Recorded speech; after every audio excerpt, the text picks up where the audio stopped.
할렐루야. 12월 6일 금요일 매일 성경 묵상 가이드입니다. 오늘 말씀은 아모스 3장 1절에서 8절의 말씀입니다. 우리 속담에 아니 땐 굴뚝에 연기 나랴라는 말이 있습니다. 오늘 말씀의 아모스는 이와 비슷한 9가지 질문 형식으로 자신의 심판 예언의 선포가 하나님의 명령에 따른 것이다 라는 것을 말씀을 하고 있습니다. 왜냐하면 일반적인 선지자였다면 아모스를 서신을 쓰기 전에, 예언서를 쓰기 전에 자신에게 주신 하나님의 예언이 무엇인지 밝히기 위해서 자신의 위치를 드러내는 등의 내용이 있을 수 있죠. 그런데 아모스는 일반적인 선지자 활동을 하는 분이 아니었기 때문에 다만 하나님께서 자신에게 주신 감동을 따라 예언하기 시작했던 겁니다. 그런데 그러한 예언을 하다 보니 이방에 대하여 심판을 예언했을 때는 이스라엘 사람들이 들을 때에 하나님은 일반인을 통하여서도 저 흉악무도한 이방인을 심판하는 메시지를 주시는구나 라고 했을 거란 말이죠. 그런데 백성들이 가만히 들어보니 이방인들이 아니라 이제는 자기들에게도 심판의 예언을 하는 거죠. 그때 이스라엘 사람들은 말하는 겁니다. 네가 뭔데 우리에게 이런 예언을 하냐 하는 식으로 말하는 거잖아요. 그렇잖아요. 이스라엘 사람들은 아모스가 자기 생각으로 우리에게 책망하는 거 아니냐 생각할 수 있죠. 그때 뒤늦게 아모스는 자기 자신을 밝힙니다. 그래서 본문 7절에 주 여호와께서는 자기의 비밀을 그 종 선지자들에게 보이지 아니하고는 결코 행하심이 없으리라. 주 여호와께서 말씀하신 적 누가 예언하지 아니하겠느냐 말씀을 합니다. 그리고 뒤에 가서 7장 14절 이하에 자기의 직업이 무엇이며 왜 이러한 예언을 하게 되는지를 밝히게 되는 거죠. 이처럼 북이스라엘에 대한 아모스의 심판 예언은 다윗 왕가를 배신한 북이스라엘에 대한 편견에서 비롯된 게 아니라 하나님의 명령에 의한 것이었습니다. 사실 아모스는 남유다 출신이거든요. 남유다 사람으로서 북이스라엘에 가서 예언을 한 거예요. 예를 들자면 우리나라 사람이 남한 사람이 북한에 가서 무언가를 한다면 북한 사람들이 어떤 반응을 일으키겠어요? 그와 같은 거예요. 출신을 두고 볼 때에 아마도 북이스라엘 사람들은 말했을 거예요. 너는 남유다 사람이니 우리 북이스라엘이 다윗의 혈통에 이은 왕가가 아니기 때문에 그런 거 아니냐. 그렇게 말하는 거 아니냐. 뭐 이런 식으로 생각을 했겠죠. 그러나 아모스는 그렇지 않다는 것을 3장을 시작하면서 말합니다. 1절에 보면 이스라엘 자손들아 여호와께서 너희에 대하여 이러시는 말씀을 들으라.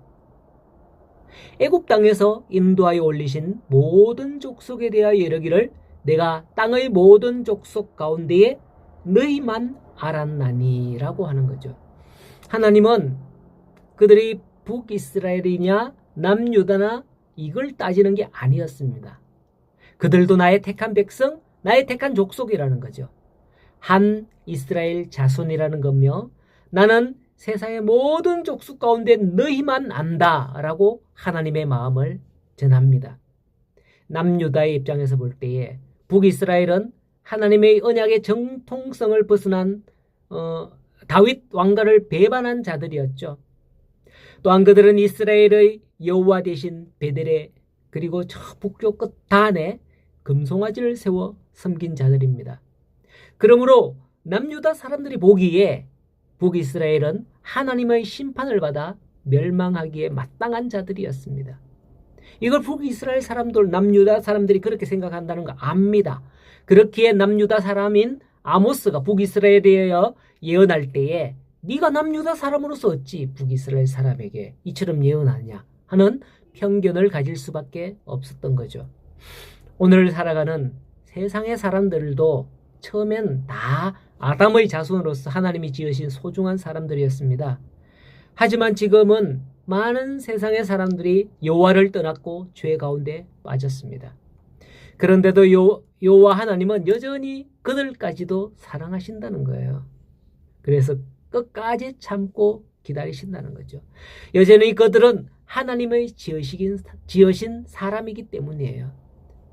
그래서 하나님은 저와 여러분들을 보내는 겁니다. 그들은 생각하겠죠. 너는 하나님을 믿는 사람이 아니냐? 우리와 무슨 상관이 있냐? 우리에게 왜 상관하냐? 뭐 등으로 말하겠죠. 하지만 하나님은 그들에게도 동일하게 1절과 2절의 말씀대로 나는 너희를 안다, 사랑했다, 그래서 너희를 위해서 내 아들 예수를 주께 대신 죽게 해서 너희를 구원했다 말씀하시는 겁니다. 하지만 그들이 끝끝내 하나님의 말씀을 거부할 때에 하나님은 내가 너희 모든 죄악을 너희에게 봉하리라 2절 마지막에 말씀처럼 경고하십니다. 하나님은 요한복음 3장 16절 세상을 이처럼 사랑한다 그랬어요. 세상을 이처럼 사랑하십니다. 하지만 장밋빛 복음으로 무성한 이 시대에 하나님은 사랑이시라 하는 그런 말씀만 좋아하는 장밋빛 복음으로 무성한 이 시대에 우리의 죄에 대해 분노하시는 하나님이라는 불편한 그 진실도 선포되어야 됩니다. 예수 그리스도의 이 복음이 우리를 깨닫게 하고 세상이 하나님께로 돌아오게 하는 그러한 선포되는 복음, 선포되는 말씀을 통하여서 그런 역사가 하나님께로 세상이 돌아오게 되는 그런 역사가 있기를 간절히 소원합니다. 오늘 하루도 우리를 사랑하시는 하나님의 사랑을 느끼는 삶을 살아가면서 하나님의 마음이 이 마음인데 하면서 우리도 어쩌면 아모스처럼 저들에게 다가가서 이 하나님의 마음을 전하고 복음을 전하기 위해서 살아가는 그런 마음이 가득한 그런 모든 성도들이 되기를 간절히 소원합니다. 오늘 하루 승리하십시오.